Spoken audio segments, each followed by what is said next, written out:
vous donne 2 secondes pour sauver votre tennis. Dans la vidéo d'aujourd'hui, on va voir une astuce des 2 secondes qu'on va utiliser dans 3 cas différents et ça va pouvoir vraiment transformer votre tennis.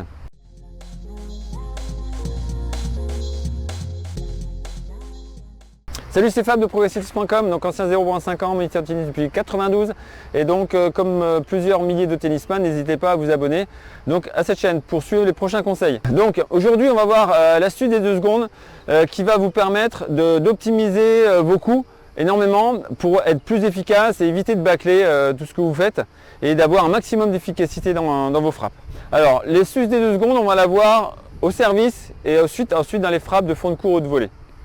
Alors l'astuce des 2 secondes, ça va être après avoir frappé les balles par terre ici, c'est d'attendre un petit peu, d'attendre 2 secondes, le temps de vraiment de s'apaiser, que le ventilateur de la colère qui donc soit mis sur arrêt, et le temps que les pales s'arrêtent et que on revienne vraiment au calme, il faut au moins ça, il faut 2 secondes. Comme ça vous vous concentrez, vous réfléchissez à votre zone de service, vous regardez où est l'adversaire, s'il est décalé ou pas, vous rappelez s'il est meilleur en coup droit, en revers, et donc vous optimisez comme ça votre service. Il est important de prendre son temps pour servir. Ensuite, souvent quand on est en colère après le match point d'avant, on va trop vite, on bâcle un peu, le lancer un petit peu bas. Donc obligez-vous, quand vous allez lancer, à dire 1 seconde, 2 secondes dans votre tête, le temps que la balle est en l'air, pour vous obliger à prendre du temps au service et pas y aller trop vite.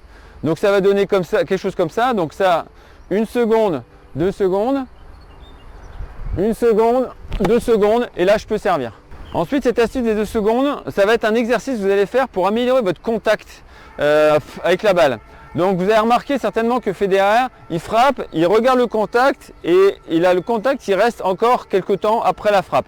Alors ça reste un quart ou une demi-seconde, pas plus évidemment, mais vous allez vous forcer à le faire pendant 2 secondes. C'est-à-dire vous allez jouer avec un ami et vous allez frapper, suivre la balle jusqu'au contact. Je suis persuadé qu'il y en a beaucoup qui ne le font pas, qui tapent en regardant devant. Ils ont la balle ici et regardent devant.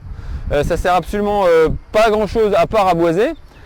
Et donc suivez le contact au maximum jusqu'à la frappe pour vous obliger, même inconsciemment, à corriger votre geste, à vous adapter. Si jamais il y a un fourbon, s'il y a un petit coup de vent qui arrive, vous allez inconsciemment adapter votre geste en hauteur, à distance, en avant-arrière, pour frapper de manière optimale. Et donc vous regardez jusqu'à l'impact, vous frappez et vous avez les yeux qui restent à l'impact et vous comptez 1 seconde, 2 secondes et après vous pouvez à nouveau regarder. Vous vous rendrez compte que déjà le fait de regarder la balle partir, ça sert à rien parce qu'elle est déjà partie de toute façon, c'est pas en la regardant que vous allez la télécommander. Et ça sert surtout, ça vous oblige surtout à bien regarder, à fouiller un petit peu la colonne vertébrale sur laquelle vous allez pouvoir vous déplacer. Ça va vous donner un point fixe sur lequel vous appuyez en fait musculairement pour pouvoir rendre toute l'énergie possible. Parce que si vous bougez, si vous avez la colonne qui se déplace, déjà vous voyez pas bien. C'est comme si la télé, on la bougeait comme ça et donc forcément on voit plus rien, ou la caméra. Et aussi, surtout, c'est votre corps est trop en train de bouger. Si vous fixez, ça vous oblige à fixer aussi la colonne vertébrale.